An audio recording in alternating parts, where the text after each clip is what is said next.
अच्छा, जो रिश्तेदार हैं उनका क्या रिएक्शन? अल्हम्दुलिल्लाह अल्हम्दुलिल्लाह मेरी फैमिली इतनी सपोर्टिव है कि मेरे माशाल्लाह बेटे का नाम मोहित है, और मगर वो अगर मोहित कह देना कि भाई ये काम है तो कहते हैं वो कह रहा है तो बिल्कुल ठीक है। तो सब फैमिली सपोर्ट बहुत अच्छी रही है।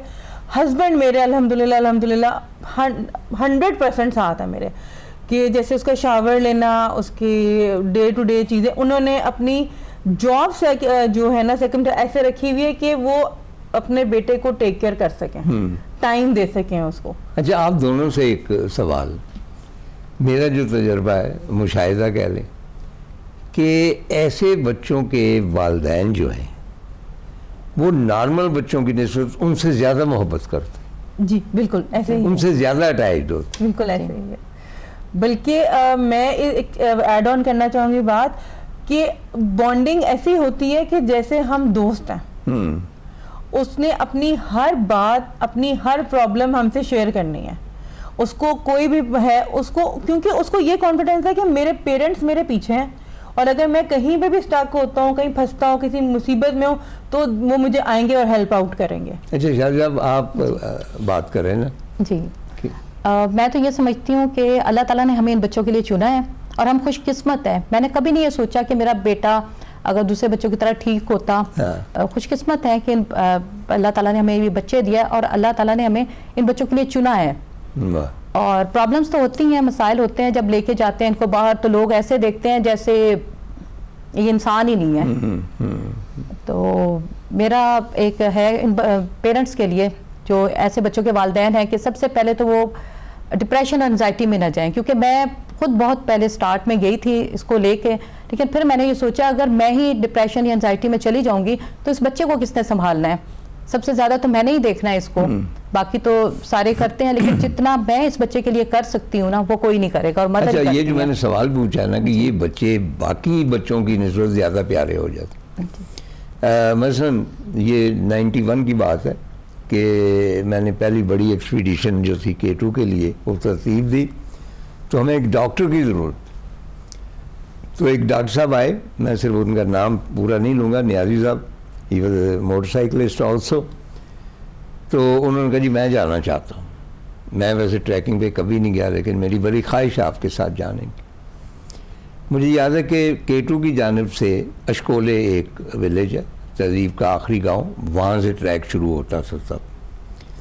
तो मैं और डॉक्टर साहब इकट्ठे जा रहे हैं, पहला दिन है ट्रैक। तो मुझे कहते हैं कि चौधरी साहब, वो चौधरी साहब कहते हैं मुझे, मैंने आज तक ट्रैकिंग नहीं की, मुझे शौक़ है, मोटरसाइकिल का शौक़ है, बड़े मोटरसाइकिल रखने का शौक़ है, लेकिन ट्रैकिंग की तरफ नहीं की। आपको पता है कि मैं आपके साथ क्यों आ गया? मैंने कहा जी नहीं। कहेंगे पिछले हफ्ते मेरे यहाँ पहला बेटा तौलद और वो मंगोल है, नॉर्मल नहीं है। अब पहला बच्चा जब इस तरह पैदा हो तो ऑब्वियसली एक स्टेट ऑफ शॉक तो होती इनिशियली कि ये क्या हुआ है, संभलने में बहुत देर लगती है। लेकिन उन्होंने कहा कि मैं इस नतीजे पे पहुंचा हूँ कि ऐसे बच्चे जो होते हैं वो मासूम होते हैं, वो कोई गुनाह नहीं करते। चुनांचे रोज़े क़यामत मैं इसके साथ हूँगा और मैं इसकी वजह से बख्शा जाऊँ, यानी ये उनका अकीदा था कि ऐसा होगा। बाद में जिस तरह उन्होंने उसको पाला, उनको बड़े खान साहब कहते हैं। बाकी बच्चे भी हुए माशाल्लाह, लेकिन वो बड़े खान साहब हैं, हर जगह उनको लेके जाते हैं, अब भी हयात हैं। और जब भी मैं पूछूं कि बच्चों का क्या हाल है, बड़े खान साहब की क्या बात। तो ये बच्चे जो हैं ये ख़ास बहुत नज़दीक हो जाते हैं आपके।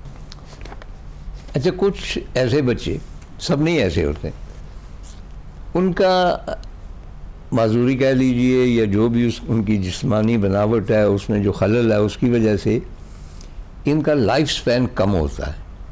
मतलब मुझे अपनी एक याद है, वो मुलाजमा थी, तो उसका एक बच्चा था, वो बिल्कुल मतलब चल फिर सकता था लेकिन ज़हनी तौर पे बिल्कुल कह लीजिए जिसका कहते हैं ना वेजिटेबल स्टेट। तो उसकी डेथ हो गई 20-25 साल की उम्र में।